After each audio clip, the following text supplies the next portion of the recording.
जय श्री कृष्णा दोस्तों, किशोरी क्रिएशन से मैं सपना शर्मा आप सभी का हार्दिक स्वागत करती हूँ आपके अपने चैनल पर। दोस्तों, आज के वीडियो में मैं आपके लिए बैसाख मास महात्म्य के छठे दिन की कथा लेकर के आई हूँ। इससे पहले के बैसाख मास महात्म्य के 5 दिन के अध्याय जो है मैंने मेरे चैनल पर डाले हुए हैं। आप उनको मेरे चैनल पर जाकर देख भी सकते हैं और श्रवण भी कर सकते हैं। दोस्तों, मैं आपको बैसाख मास महात्म्य का छठा अध्याय सुनाऊं उससे पहले मैं भगवान श्री हरि विष्णु के एक और प्रिय मंत्र के जाप के बारे में बताती हूँ। गौ वल्लभाय स्वाहा मंत्र को पुनः सुने। गौ वल्लभाय स्वाहा 7 अक्षरों वाले श्री कृष्ण मंत्र का जाप जो भी साधक करता है उसे संपूर्ण सिद्धियों की प्राप्ति होती है। धन की कामना करने वाले को धन मिलता है, पर उस व्यक्ति को उसे का निरंतर जाप करते रहना चाहिए। इस मंत्र के 1.25 लाख होते ही आर्थिक स्थिति में आश्चर्यजनक रूप से सुधार होने लगेगा। लेकिन ध्यान रहे, यदि आप उच्चारण के समय एक भी अक्षर सही से नहीं बोलते हैं, सही से नहीं पढ़ते हैं, तो इस मंत्र का जो है समाप्त हो जाता है। ये मंत्र का जाप करते समय जो है आप मंत्र को बोलने में पूरी सावधानी अवश्य बरतें। इसलिए मंत्र को एक बार पुनः सुन लें। मंत्र जो है वो इस प्रकार है, गौ वल्लभाय स्वाहा। आइए जानते हैं बैसाख मास महात्म्य के छठे अध्याय को। उससे पहले हमने 5वें अध्याय में जाना। इसके पहले 5वें अध्याय में नारद जी ने बताया कि प्रलय काल में सब युग समाप्त हो गया था। तब भगवान श्री हरि विष्णु ने सभी जीवों को समेटकर अपने उदर में रखकर समुद्र में शयन करने के लिए चले गए। कुछ कल्प बीतने के बाद भगवान जो है अपने उदर में जीवों की रक्षा करने के लिए सृष्टि की रचना करते हैं। वे अपनी नाभि से स्वर्णमयी कमल उत्पन्न करके उससे ब्रह्मा जी को उत्पन्न करते हैं। ब्रह्मा जी के साथ मिलकर के भगवान श्री हरि विष्णु सभी पृथ्वी की संरचना करते हैं और ब्रह्मा जी के साथ मिलकर के श्री हरि विष्णु जगत के सभी जीवों के कर्तव्य का निर्धारण करते हैं। आगे का वृत्तांत जो है हम छठे अध्याय में जानते हैं। आइए सुनते हैं। आगे का महात्म्य छठे अध्याय में जानते हैं। नारद जी बोले, हे राजन, बैसाख महीने में मार्ग चलने से व्याकुल और प्यासे मनुष्यों को जो जलदान नहीं करते वे पक्षी की योनि पाते हैं। उदाहरण के लिए हम ब्राह्मण और घर की छिपकली का प्राचीन इतिहास कहते हैं। यह परम संवाद है। प्राचीन काल में इक्ष्वाकु के वंश में हेमांग नाम के एक राजा हुए। ब्राह्मणों का भक्त, अनिंदक, जीत शत्रु और जितेंद्रिय था। पृथ्वी में जितने बालू के कण, समुद्र में जितने जल के बिंदु हैं और आकाश में जितने तारागण हैं, उतनी ही उस राजा के ने दान की थी। उसने बहुत से यज्ञ किए। उन यज्ञों की कुशाओं से पृथ्वी पर कुशा दिखाई देने लगी तथा गौ, भूमि, तिल और स्वर्ण दान से बहुत से ब्राह्मणों को प्रसन्न किया। कोई ऐसा दान नहीं जो उसने नहीं किया। परंतु हे राजन, सुख की इच्छा करने वाले उस राजा ने एक जलदान नहीं किया।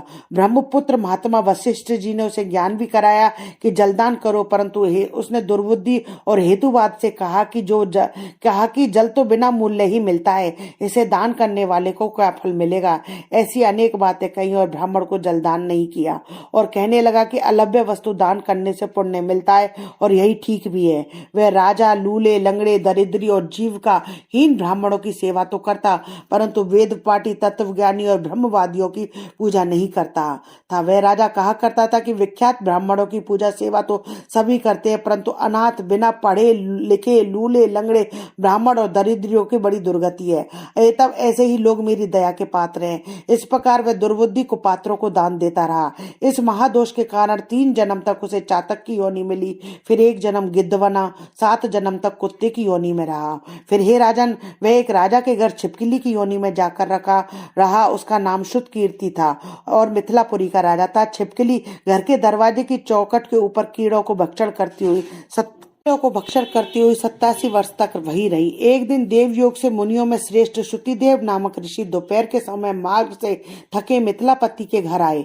ऋषि को देखकर राजा अत्यंत प्रसन्न होकर सहसा उठ खड़े, बड़े आदर सत्कार से मधु अर्क आदि से चरण पूजन कर चरण धोने लगा और चरणों तक अपने मस्तक पर छिड़का। तब देवयोग से एक बूंद जल उस छिपकली पर गिर पड़ी। जल की बूंद पड़ते ही उसे ज्ञान हो गया और नाना योनियों में दुखों से दुखित तो ब्राह्मण देवता से हाय हाय करके कहने लगी कि हे ब्राह्मण, भगवान मेरी रक्षा करो। एक छिपकली का ऐसा शब्द सुनकर ब्राह्मण को बड़ा आश्चर्य हुआ और वह कहने लगा, हे गोधा, तू कहाँ है? क्यों विलाप करती है?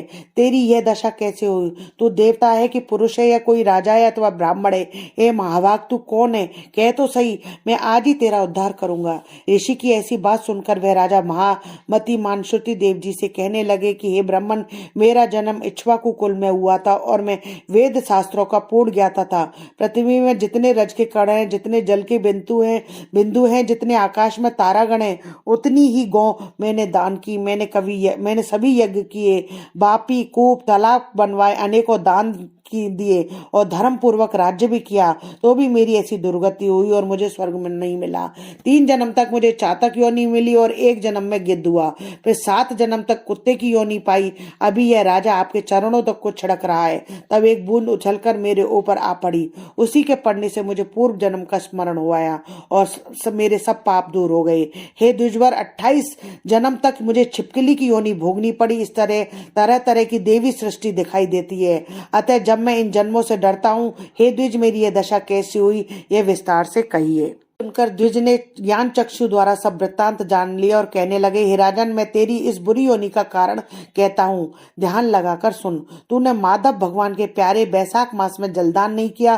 तूने जल को सुलभ समझकर निश्चय कर लिया कि यह बिना मूल्य का है। अतः मार्ग में चढ़ने वाले और धूप से पीड़ित ब्राह्मणों को जलदान नहीं दिया। साथ ही सुपात्रों को छोड़कर कुपात्रों को दान दिया। जलती अग्नि को छोड़ क्या कोई राख से भी हवन करता है क्या?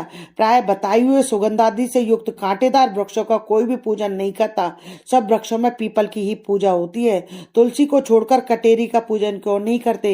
पूज्यता के विषय में अनाथ की आवश्यकता नहीं है। लूले लंगड़े केवल दया के पात्र है, पूज्य नहीं है। तपस्वी, ज्ञानी, वेदादि शास्त्रों के ज्ञाता, ये विष्णु भगवान के स्वरूप हैं। तब ये सदा पूज्य है। इनमें ही ज्ञानी ब्राह्मण सदैव विष्णु भगवान को अत्यंत प्यारे हैं। इसी कारण से ज्ञानी ही सदा पूज्यों में अधिक पूज्यतम है और साधु महात्माओं की अवज्ञा इस लोक और परलोक दोनों में दुखदायी है। महापुरुषों की सेवा ही धर्म, अर्थ, मोक्ष का कारण है। ऐसे ही करोड़ों अंध जाति कर्तव्य को नहीं देखते। ऐसे मंद आश्रम के लोगों की संगति से कुछ नहीं मिलता। वैसे ही जल में तीर्थ और मिट्टी अथवा पत्थर के बने देवताओं से भी तत्काल कुछ लाभ नहीं होता। ये तो बहुत काल में पवित्र करते हैं, परंतु साधु महात्मा दर्शन से ही पवित्र कर देते हैं। साधु सेवा से कोई सुशिक्षित पुरुष दुखी नहीं होता। जैसे अमृतपान करने से जन्म, मरण, वृद्धावस्था आदि दुख नहीं देते। तूने जलदान नहीं किया, ना ही साधुओं की सेवा ही की थी। हे इक्ष्वाकु नंदन, इसी से तेरी ये दुर्गति हुई है। बैसाख में जो मैंने पुण्य किया है वह तेरी शांति के लिए तुझे दूंगा। इसके प्रताप से भूत, भविष्य और वर्तमान कर्मों के संस्कार दूर हो जाएंगे। ऐसा कह जल स्पर्श कर सर्वोत्तम पुण्य का फल दे दिया। इस तरह जब उस ब्राह्मण ने वैशाख में 1 दिन के स्नान का फल उसे दे दिया, तब उसके सब पाप दूर हो गए और छिपकली की योनि त्याग कर दिव्य विमान पर चढ़ दिव्य माला, वस्त्र और आभूषण पहन मिथिलापुरी के महल में सब प्राणियों को देखते देखते हाथ जोड़ परिक्रमा दे नमस्कार कर आज्ञा ले स्वर्ग को चला। देवता लोग उसकी स्तुति करने लगे। वह 10,000 वर्ष तक अनेक भोगों को भोग कर वही राजा इक्ष्वाकु के वंश में महाप्रभावशाली काकोत्स्य नाम से पैदा हुआ और सप्तपति पृथ्वी का पालन करता हुआ बड़ा ब्राह्मण है, साधु सेवी, इंद्र का सखा, विष्णु का अंश हुआ।